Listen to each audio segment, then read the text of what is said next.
எல்லாருக்கும் வணக்கங்க. எல்லோரும் எப்படி இருக்கிறீங்க? நாங்கள் ரொம்ப நல்லா இருக்கிறோம். என்னோடய சேனலை சப்ஸ்கிரைப் பண்ண எல்லாருக்குமே ரொம்ப ரொம்ப நன்றி.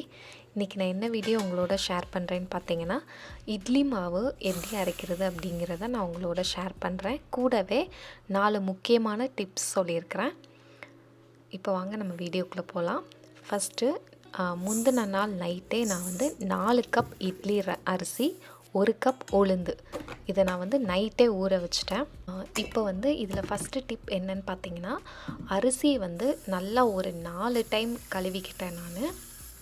கழுவிட்டு அது ஃபுல்லாக நல்லா தண்ணி ஃபில் பண்ணி, நைட்டு ஃபுல்லாக ஊறுறதுனால தண்ணி கொஞ்சம் நிறையாவே ஃபில் பண்ணி வச்சுக்கிட்டேன்.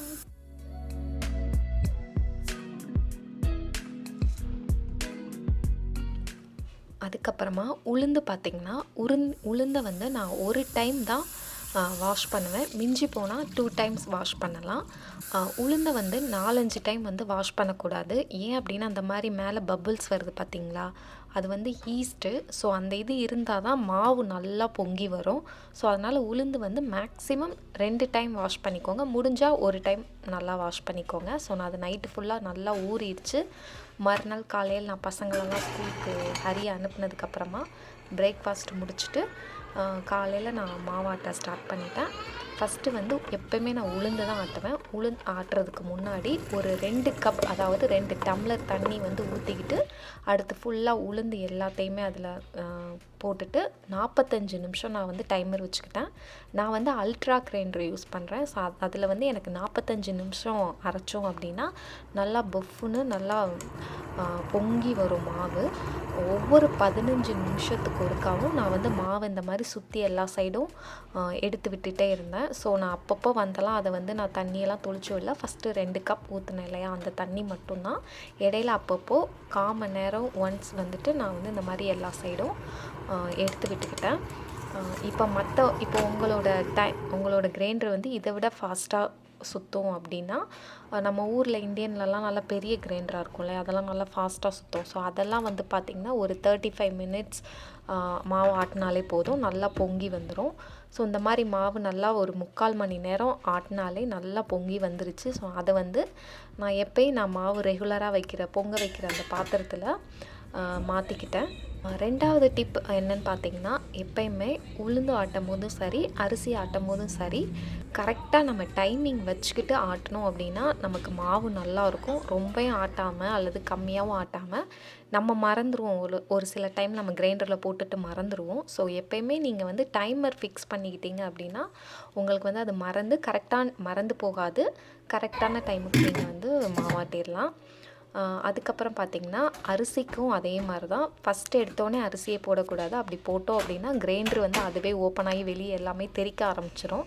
ஸோ ஃபஸ்ட்டு எப்பயுமே நம்ம அரைக்கும்போது அரிசிக்கும் சரி அதே 2 கப் தண்ணி ஃபஸ்ட்டு நான் ஊற்றிக்கிட்டு, அதுக்கப்புறம் அரிசி இந்த மாதிரி கொஞ்சம் கொஞ்சமாக எல்லா அரிசியுமே சேர்த்துட்டு அதையும் நான் அப்பப்போ தண்ணியெல்லாம் தெளித்து விடலை. ஒவ்வொரு 5 மினிட்ஸ்க்கு ஒருக்கா ஓரங்களெல்லாம் எடுத்து விட்டுட்டேன். அப்படின்னா தான் அரிசி அங்கங்கே தங்காமல் எல்லாமே ஒன்று போல் அரைச்சி வரும் அப்படின்னு சொல்லிட்டு, நான் அரிசி ஒரு 20 மினிட்ஸ் நல்லா அரைச்சிக்கிட்டேன். ரொம்ப நைஸாக அரைக்கக்கூடாது. ரொம்ப நைஸாக அரைச்சோம் அப்படின்னா கொலக்கட்டை மாதிரி வரும் இட்லி. ஸோ அரிசி எப்போயுமே ரொம்ப நைஸாக அரைக்காமல் அந்த ரொம்ப மையாகிறதுக்கு முந்தின ஸ்டேஜ் வரும் பார்த்திங்களா, கொஞ்சம் நர கொஞ்சம் நைஸாக இருக்கும், அந்த மாதிரி இருக்கும் பார்த்திங்களா, அந்த மாதிரி ஸ்டேஜில் கரெக்டாக அல்ட்ரா கிரைண்டரில் எனக்கு 20 மினிட்ஸ் ஆச்சு. அது மாதிரி இந்த இட்லி மாவு அரைக்கிறதுக்கு நிறையா பேர் அவல், இது ரைஸு, வெந்தயம் அதெல்லாம் சேர்ப்பாங்க. ஸோ அதை எதுவுமே சேர்க்கணும்லாம் அவசியமே இல்லை. வெறும் நம்ம இட்லி அரிசியும் உளுந்தும் ஊற வச்சு ஆட்டினாலே இட்லி நமக்கு நல்லா சாஃப்டாக வரும். எனக்கும் ஃபஸ்ட்டு கொஞ்ச நாள் இட்லி எப்படி ஆட்டினாலும் வரவே வராது.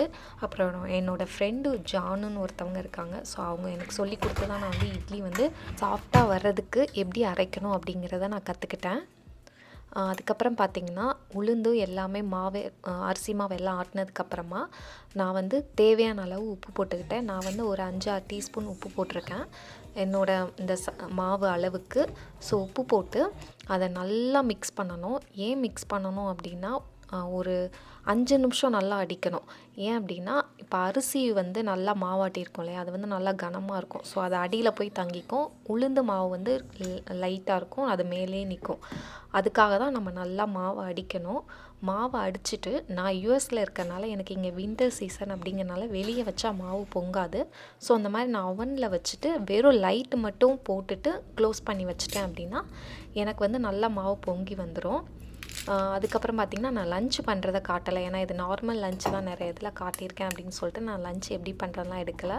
நான் அன்றைக்கி வந்து என்ன பண்ணேன் அப்படின்னா, புடலங்காய் கூட்டு, ரசம், வத்தல் இது வச்சு தான் நான் சிம்பிளாக ஒரு லஞ்ச் பண்ணி சாப்பிட்டேன். ஸோ நான் சாப்பிட்டுட்டு அன்றைக்கி டே வந்து நான் அதோட அவ்வளோதான், அடுத்து எதுவுமே எடுக்கலை. மறுநாள் காலையில் பார்த்திங்கன்னா அதே மாதிரி ஹரியை ஸ்கூலுக்கு அனுப்பிட்டு மாவு பார்த்திங்கன்னா இப்போ பார்த்திங்களா அந்த லைட்டு போட்டு வச்சதுனால சூப்பராக நல்லா பொங்கி வந்திருக்கு. நான் வந்து முக்கால்வாசி தான் வச்சேன் அந்த பாத்திரத்தில். அது இன்னும் கொஞ்சம் நான் விட்டுருந்தேன்னா பொங்கி எல்லாம் கீழே வந்திருக்கும். ஸோ நான் அந்த அளவுக்கு நல்லா பொங்கி வந்துருச்சு. இப்போ மாவு மேலே வர நல்லா பொங்கி இருக்கிறனால அப்படியே நம்ம கை விட்டு மிக்ஸ் பண்ண முடியாது, கீழே ஃபுல்லாக சேர்ந்தோம். அதனால் நான் வந்து இன்னொரு பாத்திரத்துக்கு கொஞ்சம் மாவு அப்படியே மாற்றிட்டு கீழே மற்ற மாவெல்லாம் நல்லா கை வச்சு மிக்ஸ் பண்ணிக்கிட்டேன். ஸோ நம்ம கை வச்சு மிக்ஸ் பண்ணதும் மாவு வந்து கொஞ்சம் கம்மியாயிரும். கம்மியானதும் நான் திரும்ப அந்த மாவு பாத்திரத்துக்கு மாற்றினேன் இல்லையா, அந்த மாவை அப்படியே திரும்ப இதில் கொட்டி எல்லா மாவையும் சேர்த்து திரும்ப முந்தின நாள் எப்படி ஒரு 5 நிமிஷம் நல்லா மிக்ஸ் பண்ணேனோ அது மாதிரி நல்லா மிக்ஸ் பண்ணிட்டேன். ஏன்னா அதே தான் நம்ம அரிசி மாவு வந்து நல்லா வெயிட்டாக இருக்கறனால அது கீழே போய் தங்கிடும், உளுந்து மாவு மேலே இருக்கும். ஸோ நான் அதனால் இட்லி நமக்கு வரவே வராது. இது டிப் நம்பர் 3. ஒவ்வொரு டைமும் நம்ம இட்லி ஊற்றும் போது இந்த மாதிரி மாவை நல்லா அட்லீஸ்ட் ஒரு 5 டைம்ஸாக நல்லா கீழே இருந்து கையை இப்படி வச்சுட்டு நல்லா மிக்ஸ் பண்ணிக்கிட்டோம் அப்படின்னா எல்லாம் 2 மாவும் நல்லா மிக்ஸ் ஆகிட்டு நமக்கு இட்லி நல்லா சூப்பராக வரும். ஸோ இந்த மாதிரி நான் மிக்ஸ் பண்ணி வச்சுட்டேன். ஃபஸ்ட்டு காலைல பிரேக்ஃபாஸ்ட் வந்து ஹரிக்கு வந்து பிரெட் ஆம்லேட் கொடுத்து அனுப்பிட்டோம். ஸோ எங்களுக்கு மட்டும் சாம்பார் சட்னி வச்சு இட்லி வச்சு சாப்பிட்லாம் அப்படின்னு சொல்லிட்டு சாம்பாருக்கு வந்து ரொம்ப சிம்பிளான சாம்பார் 10 நிமிஷத்தில் ரெடி பண்ணிடலாம். ஒரு 1/4 கப் எங்கள் 2 பேருக்குனால 1/4 கப் பாசிப்பருப்பை நல்லா கழுவிட்டு அதில் 2 தக்காளி, ஒரு பெரிய தக்காளி சேர்த்துக்கோங்க, இல்லைன்னா 2 சின்ன தக்காளி, சீரகம், ஒரு பச்சை மிளகா, கொஞ்சம் மஞ்சள் பொடி, பெருங்காய பொடி, நான் வந்து 1.5 கப் தண்ணி ஊற்றிருக்கிறேன். அப்புறம் 1 டீஸ்பூன் சாம்பார் பொடி, பொங்காமல் இருக்கிறதுக்காக கொஞ்சம் எண்ணெய், இதெல்லாம் ஊற்றிட்டு தேவையான அளவு உப்பு போட்டு அதை நல்லா மிக்ஸ் பண்ணிவிட்டு நான் குக்கர் போட்டு மூடி வச்சுட்டேன். என்னோடய குக்கரில் பாசிப்பருப்பு வந்து 4 விசில் விட்டால் நல்லா வெந்து வந்துடும். ஸோ ஒரு 4 விசில் வர அதை நான் வந்து விட்டுட்டேன். ஒரு மீடியம் டு ஹை ஃப்ளேம்லேயே வச்சுட்டேன். அதுக்கப்புறம் இட்லியும் ஏன்னா இதுவும் 10 நிமிஷத்தில் ரெடி ஆயிரும். ஸோ இட்லியும் ஒரு 10 நிமிஷம் வச்சா ரெடியாக கரெக்டாக இருக்கும்னு சொல்லிட்டு சைடு பை சைடாக அங்கிட்டு நான் இட்லிக்கும் தண்ணி வச்சு கொதிக்க விட்டுட்டேன். இட்லி வந்து அந்த இட்லி பாத்திரத்தில் ஒட்டாமல் எடுக்கலாம் அப்படின்னு சொல்லிட்டு லைட்டாக மட்டும் எண்ணெய் அப்ளை பண்ணிக்கிட்டேன். எண்ணெய் அல்லது நெய் கூட அப்ளை பண்ணால் சூப்பராக இருக்கும். அதுக்கப்புறம் பார்த்திங்கன்னா இந்த மாவு நான் மிக்ஸ் பண்ணி வச்சுருக்கேன் பார்த்திங்களா, நான் அடுத்து இட்லி ஊற்றும் போதும் சரி அதை நல்லா இந்த மாதிரி கரண்டி வச்சு கீழேருந்து நல்லா கிளறி விட்டுக்கிட்டேன். ஒவ்வொரு டைமும் ஒவ்வொரு குழி அல்லது 2 குழிக்கு ஒன்ஸ் நம்ம இட்லி ஊற்றும் போது இந்த மாதிரி கீழேருந்து நல்லா கிளறி விட்டு ஊற்றணும் அப்படின்னா சூப்பராக இட்லி நல்லா சாஃப்டாக வரும். மேலேருந்தே எடுக்காமல் கீழேருந்து நல்லா கிளறி விட்டுட்டு அதுக்கப்புறமா இட்லி மாவு எடுத்து அந்த இட்லி பிளேட்டில் ஊற்றணும் அப்படின்னா நல்லா வரும். இந்த மாவு பார்த்திங்கன்னா இட்லிக்கு மட்டும் கிடையாது, ஃபஸ்ட்டு ஒரு 3 நாள் நல்லா இட்லி சாஃப்டாக வரும். அதுக்கடுத்து ஒரு 4-5 நாள், 4வது 5வது நாள் வந்து நீங்கள் தோசை ஊற்றுனீங்க அப்படின்னா தோசையும் சூப்பராக வரும் இந்த மாவுக்கு. இல்லை நான் ஃபஸ்ட்டே எனக்கு தோசை ஊற்ற போகிறேன் அப்படின்னா கொஞ்சம் தண்ணி மட்டும் எக்ஸ்ட்ரா மிக்ஸ் பண்ணி நல்லா அதை மிக்ஸ் பண்ணிவிட்டு ஊற்றுனீங்க அப்படின்னா தோசையும் நல்லா மேலே அந்த பபுள்ஸ் எல்லாம் வந்து கல் தோசையில் வரும் பார்த்திங்களா, அந்த மாதிரி சூப்பராக வரும்.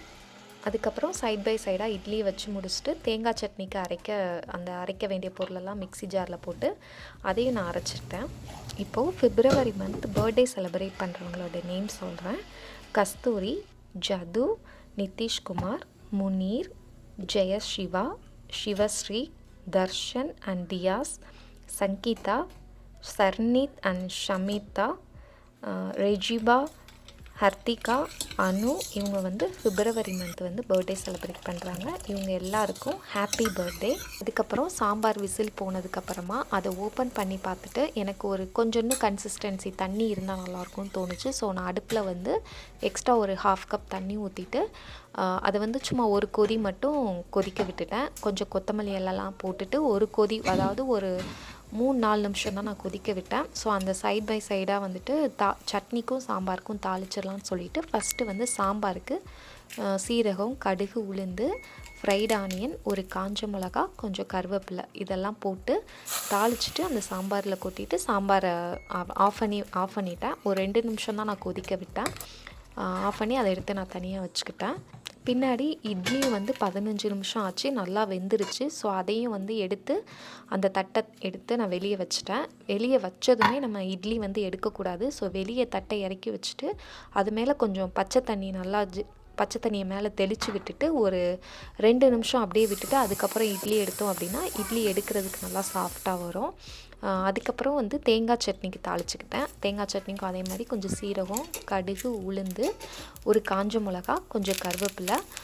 நான் வந்து பெருங்காய பொடி போட மறந்துட்டேன். பெருங்காய பொடி இருந்தால் அது கொஞ்சம் போட்டு சட்னிக்கும் தாளிச்சுட்டு அதை தனியாக எடுத்து நான் வச்சுட்டேன். அதுக்கப்புறமா அந்த இட்லி பிளேட்லேருந்து இட்லியெல்லாம் எடுத்து நான் ஹாட் பாக்ஸ்க்கு மாற்றி வச்சுக்கிட்டேன். ஸோ உடனே எடுக்காமல் ஒரு மேலே தண்ணி தெளித்து விட்டுட்டு ஒரு 2 நிமிஷம் கழித்து இட்லி எடுத்தோம் அப்படின்னா எடுக்கிறதுக்கு சூப்பராக வரும். மாவு நல்லா பொங்கி வந்திருந்ததுனால நமக்கு இட்லி வந்து பார்த்திங்களா இப்போ எவ்வளோ சாஃப்டாக வந்திருக்கு அப்படின்னு சொல்லிட்டு. ஸோ மாவு வந்து பொங்கி நல்லா வந்திருக்கணும். மாவு பொங்குனதும் அது ஓப்பன் பண்ணும்போது அந்த புளிச்ச ஸ்மெல் நமக்கு வரணும். ஸோ அந்த மாதிரி வந்துச்சு அப்படின்னா இட்லி வந்து நமக்கு ரொம்பவே சூப்பராக வரும். கண்டிப்பாக ட்ரை பண்ணி பாருங்கள். நாங்கள் வந்து அதுக்கப்புறம் சட்னி, சாம்பார், அப்புறம் நான் ஆல்ரெடி தேங்காய் பொடி அரைச்சி வச்சுருந்தேன். ஸோ அந்த தேங்காய் பொடி வச்சுட்டு நானும் ஆதிரனும் ஃபஸ்ட்டு சாப்பிட்டோம். அதுக்கப்புறம் எங்கள் வீட்டுக்காரர் சாப்பிட்டாரு. இப்போ வந்து பிப்ரவரி மந்த் வந்து வெட்டிங் ஆனிவர்சரி செலிப்ரேட் பண்ணுறவங்களோட நேம்லாம் சொல்கிறேன். Tulasi and Rajendran, Sathish and Hemamalini, Meena and Umapathi, Divya and Bhaskar, Raj and Usha, Archana and Balaji. இவங்க வந்து February month wedding anniversary celebrate பண்ணுறாங்க. ஸோ இவங்க எல்லாருக்குமே ஹாப்பி வெட்டிங் ஆனிவர்சரி. அவ்வளோதாங்க. இந்த வீடியோ எப்படி இருந்தது அப்படின்னு சொல்லிட்டு எனக்கு கீழே கமெண்ட் பண்ணுங்கள். நீங்களும் இட்லி மாவு இதே மாதிரி ஆட்டி பார்த்துட்டு எப்படி வந்தது அப்படின்னு சொல்லிட்டு என்னோட இன்ஸ்டாகிராம் பேஜில் எனக்கு ஷேர் பண்ணுங்கள். தேங்க்யூ.